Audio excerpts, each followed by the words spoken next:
आज हम जानेंगे संसार की सबसे शक्तिशाली वस्तु। इसे हम एक कहानी के माध्यम से जानेंगे। एक दिन गुरुकुल के शिष्यों में इस बात पर बहस छिड़ गई कि आखिर इस संसार की सबसे शक्तिशाली वस्तु क्या है। कोई कहता तो कोई कुछ कहता। जब पारस्परिक विवाद का कोई निर्णय ना निकला तो फिर सभी शिष्य गुरुजी के पास पहुँचे। सबसे पहले गुरुजी ने उन सभी शिष्यों की बातों को सुना और कुछ सोचने के बाद बोले, तुम सबकी बुद्धि खराब हो गई है। क्या ये निरर्थक अनाप शनाप निरर्थक प्रश्न कर रहे हो। इतना कहकर वे वहाँ से चले गए। हमेशा शांत स्वभाव के रहने वाले गुरुजी से किसी ने भी इस प्रतिक्रिया की उम्मीद नहीं की थी।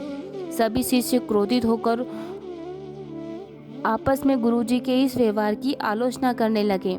अभी वे आलोचना कर ही रहे थे कि तभी गुरुजी उनके समक्ष पहुंचे और बोले, मुझे तुम सब पर गर्व है। तुम लोग अपना एक भी क्षण व्यर्थ नहीं करते और अवकाश के समय भी ज्ञान चर्चा किए करते हो। गुरुजी से प्रशंसा के बोल सुनकर शिष्य गदगद हो गए। उनका स्वाभिमान जागृत हो गया और सभी के चेहरे खिल उठे। गुरुजी ने फिर अपने उन सभी शिष्यों को समझाते हुए कहा, मेरे प्यारे शिष्यों, आज जरूर आप लोगों को मेरा व्यवहार कुछ विचित्र लगा होगा।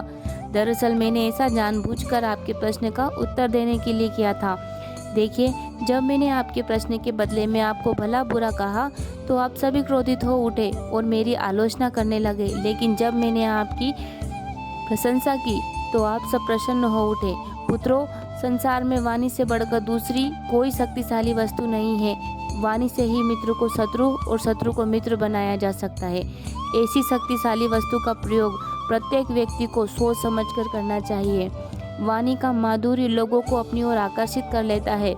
गुरुजी की बातें सुनकर शिष्यगण संतुष्ट होकर लौट आए और उस दिन से मीठा बोलने का अभ्यास करने लगे। तो हमें इस कहानी से ये शिक्षा मिलती है, मित्रों, हमारी बोली या हमारी वाणी बेहद शक्तिशाली होती है। ज़रूरत है इसका सही प्रयोग करने की। यदि हम अपनी बोली अच्छी रखते हैं और अपनी बात बिना औरों को ठेस पहुंचाए हुए करते हैं तो ये हमारे व्यक्तित्व को संवारता है और हमें लोगों के बीच लोकप्रिय बनाता है।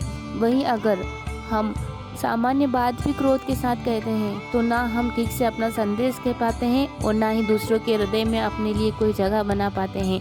अतः हमें हमेशा सही शब्दों का और सही लहजे का चुनाव करना चाहिए। सदैव प्रसन्न रहिए, खुश रहिए। सत्यराम।